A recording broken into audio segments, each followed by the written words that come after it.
I don't know. All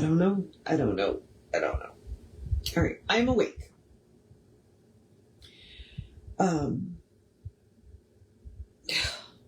We're doing a new design for living. Let's start there. How about we start there? Okay. Now, yeah. I'm not going to be available tomorrow. So I'm not going to do the new design for living, nor will I do the Emerson essay.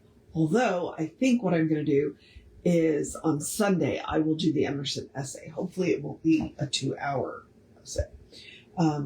So I won't be online at all tomorrow. But I will be back and we'll do new design for living on Sunday after I come back from the gym. And then sometime after service, I will get on and do the Emerson essay. I'd like to have the Emerson essays done before I go to my cousin's memorial. So, timing here. Okay. And I am doing a new design for living right now. So let's do the housekeeping. And all the housekeeping is me reminding you that we are Creative Life Spiritual Center. The website is creativelife.org. The constant contact email, info@creativelife.org. Creativelife.org. It gets you one email a week, tells you what's going on for the week and the month. The hot links are hot. So click here now means it. And it is a blind CC. Nobody's going to see your email. You won't end up on anybody else's email list because of us. And then I'm sure that there's more. Let's talk about the social media. Just from the standpoint of we don't monetize the social media.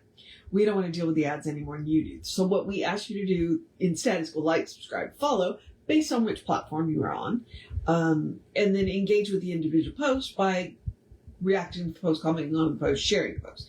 It bumps us in the algorithms. More people see our stuff, which is the goal of social media. So it's a free and easy way that you can support the center. All right. Now, a new design for living. This is the process of science mind.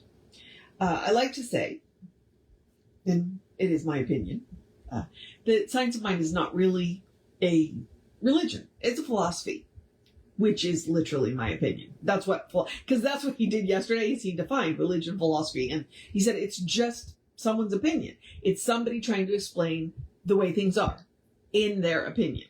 So science of mind is a philosophy. It's Ernest Holmes' opinion. But it happens that there's a whole lot of us that agree with him. So here we are. And the other reason why I like to call it a process is it's something that Jesse's leaned into, where he reminds us that when we pray for something or when we treat for something, the universe doesn't just hand it to us. The universe hands us that process to get there, because the person who prays for the thing and the person who receives the thing are not the same person. You've changed. Okay, so that's what this is. This is Ernest going step by step through what he thinks science of mind is, why it's important, and how to do it. So, it's one of the last books that he worked on. Maybe not the last, but it is one of the last. They've published other books since then because they find more material. I think a lot of his actual really good books are transcriptions of talks. He's an excellent speaker. So, or when he does short articles, because like the Living the Science of Mind, those are short articles and they're really amazing. And it's him just clarifying points. So here we are. Okay, so we happen to be in chapter 18. We are in. I looked at it and don't remember. Mental health. I think that's mental growth. That is the chapter we are in. And like I said yesterday, he defined what a philosophy was, what religion was, and what science was, in his opinion. And so today, he is going to talk about facts and faith. Such a philosophy may be designated as modern metaphysics. Okay, you know what? Let me try that sentence again, because Such a philosophy may be designated as modern metaphysics. In considering modern metaphysics, Omar John Farid, MD, has written metaphysical teaching teachings present a tolerant, dynamic religious faith. I believe in faith.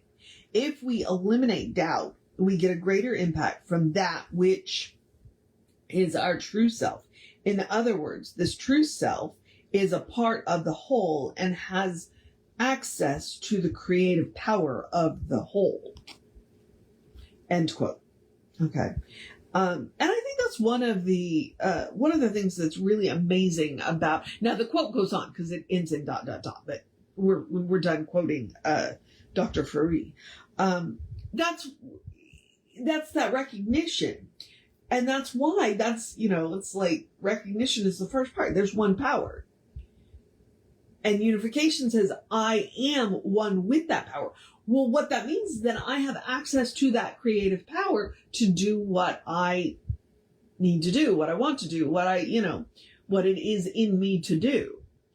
So, that's the whole point of the first two steps. There's one power. We are part of a greater whole. And if we're part of a greater whole, then we have access to that power. Okay? Physics and metaphysics do not contradict each other. Fact and faith never need collide. When they appear to, either the faith is misplaced or the fact misinterpreted. That's interesting. Scientists know they are using a law correctly when they are able to secure repetitive results. And in the same way, they verify the action of the law they assume must exist. To ascertain and verify the more subtle laws of nature is not always an easy thing. Einstein, during much of his later life, was endeavoring to finish the formulation of his unified field theory. He did not achieve the final result he desired. The complete explanation by one formula of nature's three basic fields of energy, gravitation, magnetism, and electricity. However, more recently, Werner Heisenberg, a German physicist and Nobel Prize winner, feels that he has been able to develop such a theory that is workable and possesses basic simplicity and mathematical beauty. And I think all that has been superseded. Now because mind you, this was published in 1960, which was 70 years ago. So I think that's been superseded, especially now that we're into quantum physics. But I'd have to Google it to be sure. I'd have to look it up to be sure. So, which you have the entire internet at your disposal. Feel free to check that. Okay. But back to Ernest. To a question properly put to nature, there is always a simple and direct answer. Yeah, and then you look at quantum physics and go, oh, not that it's not a simple and direct answer, it's just not what you were expecting. So, all right. We have to verify for ourselves the law of mind. Okay. In other words, road test it yourself. It doesn't do me any good to tell you about the law of mind if you don't try it out yourself. Okay? Whole point of this. That is the whole point of Science of Mind. What Ernest wanted to do is he's like, look, I've learned a couple of things that are really useful. Let me teach them to you. The original intent was that you would take them back to your faith, your faith tradition. And people didn't go home. They stayed and made a new home. So here we are. All right. So we have to verify for ourselves the law of mind. If we say a law works in a certain way and we use it accordingly and it produces a desired result, can we do other than assume that such a law does exist? However, in the use of creative prayer, just as in any scientific laboratory experiment, does not a great responsibility rest upon the shoulders of the individual to carefully and properly perform the undertaking? And he ends it with a question mark. Because the next article is titled think carefully.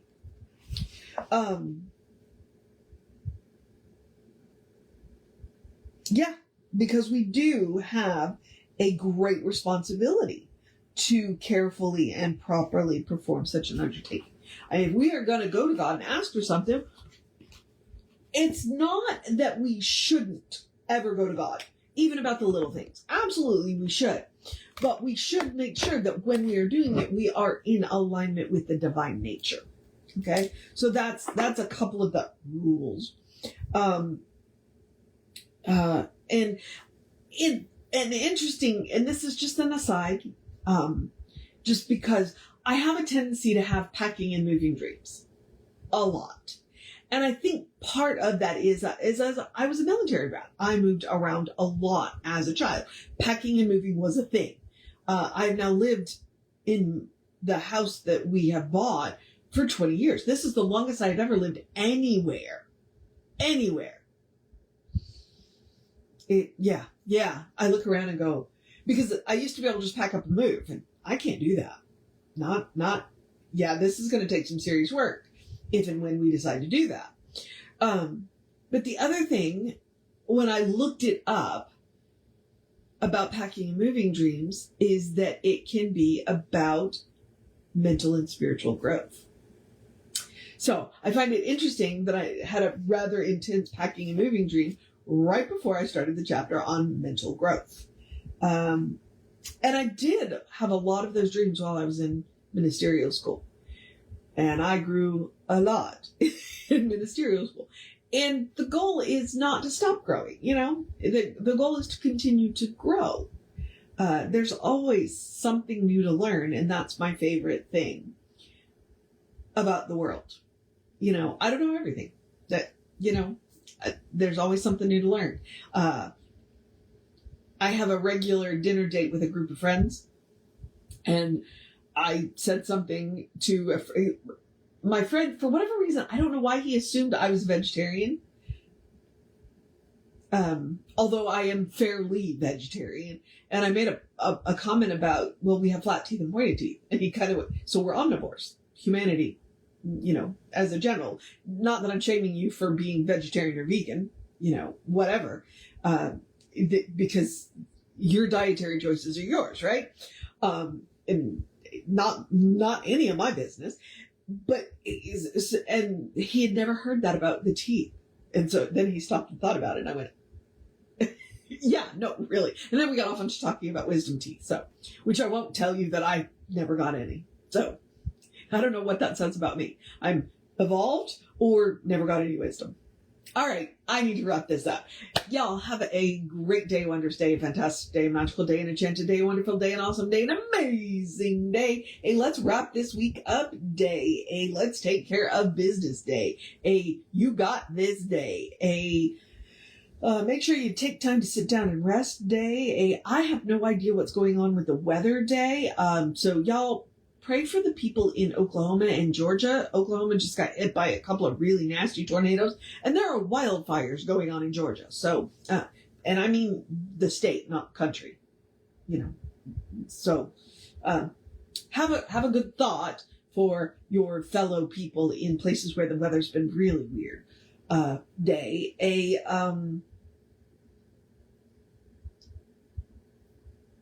Drink plenty of water day, cuddle your fur babies day, tell somebody you love them day, look in your eyes and see the divine looking back at you day. I'm going to wrap this up day, a good day, and if that is too much pressure, simply have a day. You are enough, just as you are. You are a beloved expression of the divine. You are a brilliant light, a divine spark, spirit in motion, God in action, an absolutely beautiful masterpiece, and a work in progress at the same time, at your own pace. And, as Reverend Jesse likes to call us, you are a godling. Like a sapling, right? Explore the truth of your being. Get to know who the divine knows you to be. Because the divine knows you to be good. And from there, anything is possible. Anything at all is possible. All right, beloveds. As I said, moving on to the process of my day. Take care of yourself. Reverend David should be on this afternoon. And like I said, I will not be on at all tomorrow, but I will be back with you on Sunday. Okay? I'm going to go play tomorrow.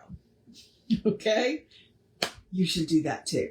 Take care of yourself. Know that you are loved, and I will see you next time.